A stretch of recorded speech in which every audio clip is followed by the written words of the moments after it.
இறைவனிடம் கையேந்துங்கள், அவன் இல்லை என்று சொல்லுவதில்லை. பொறுமையுடன் கேட்டு பாருங்கள், அவன் பொக்கிஷத்தை மூடுவதில்லை. இறைவனிடம் கையேந்துங்கள், அவன் இல்லை என்று சொல்லுவதில்லை.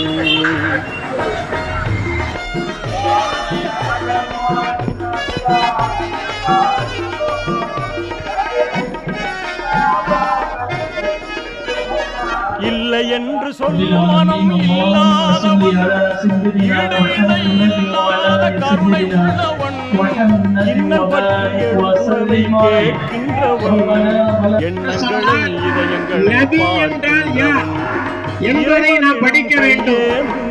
நமக்காக நபி என்ன செய்திருக்கிறார்கள் என்பதை படிக்க வேண்டும்.